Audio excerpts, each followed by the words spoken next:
I became a freshman in high school, and my responsibilities and duties really increased. Before the 60s, my father always kept a hired man.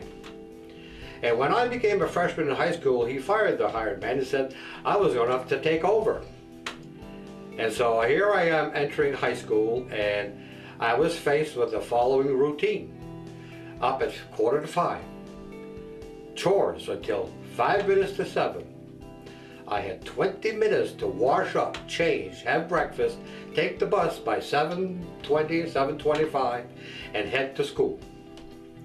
Back at 3:30, we were allowed 3:30 to 5 o'clock to do our homework or personal things if we wanted to do them.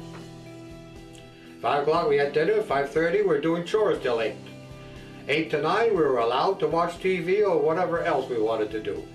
This is a routine that I knew that I could not continue living with. My parents knew that I was not going to be a dairy farmer. I had made it clear that I was interested in other things. So, to make a long story short, I had to find a way to cut my work routine. First I tried basketball. My father wouldn't let me join basketball. Then I tried baseball. He wouldn't let me join baseball. Come to find out, you couldn't do baseball or basketball because at the end of the school day, they started practice. Well, that means I would miss the bus. If you miss the bus, my father has to come and get me. My father was logging in those days until 5 o'clock. 5 o'clock was dinner time. So they just could not find the time to come and get me. So, unbeknownst to me, my father had already planned something the summer before I went to high school. My father was a dancer, and he organized all the dances at the Knights of Columbus in Colebrook. And of course his popular band was Mr. Peck. Mr. Peck would play there regularly, and one day in the summer he told them, my son is going to go to school, I think he might be interested in music. I didn't know they had music in high school in those days. And he said to Mr. Peck, make sure when he wants an instrument that you get him a good one. Left it at that. So after I decided music was a potential, my father didn't know about the basketball band. Basketball band means I might get out of the chores. He did not know about going to the fairs in the summer. I can get the hell out of the farm and go to the fairs with the marching band. So I decided maybe I should do music, and I did. I immediately, my father had already chosen the instrument I was going to play because they were lovers of Lawrence Welk, and every time a saxophone player came on, my parents said, that's the instrument he should be playing. I wasn't even there. So I ended up with a saxophone. Saxophone came in. Mr. Peck hands me this rather nice looking instrument. He said on it something that I didn't understand. But anyways, he said, here's the bill. I looked at the bill and I said, I can't take this to my father. He says, you have to. He said to get you good. What I did, give this to your dad. So I go home and give the bill to my father. My father looked at that, and there's a white hue on his face. I could not believe the look on his face.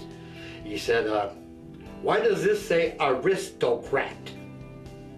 I think that's the make of the saxophone.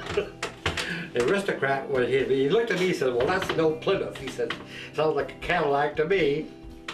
He didn't say any more. He turned around, opened his checkbook, and made a check to Mr. Peck for $450. In 1960s, that was unheard of. I took over music. I love music. Taught me some work ethics, because when do I practice? I was only allowed to practice between 3:30 and 5 because then we had chores, and you couldn't come home at 8 o'clock and start tooting the horn when my folks were trying to watch television. So he really taught me how to practice at 3:30 and do my homework at 8 o'clock in the evening. It also taught me that if I wanted to be good, I had to practice. And I worked hard the first year. That was my only hobby, or my only extracurricular activity at the high school, and I did work a lot to learn how to play the saxophone. At the end of freshman year, on the last band practice, Mr. Peck came up to me and he said, you have the ability to listen to a song and turn around and play it right away. He said, that's natural. He said, would you consider joining my dance band? I said, I didn't know you had a dance band. I joined his dance band, the Modernettes, that summer. And I played with his dance band so often on Saturday night, all over the Vermont, New Hampshire, and Maine area. And it was a joy to be playing music with him.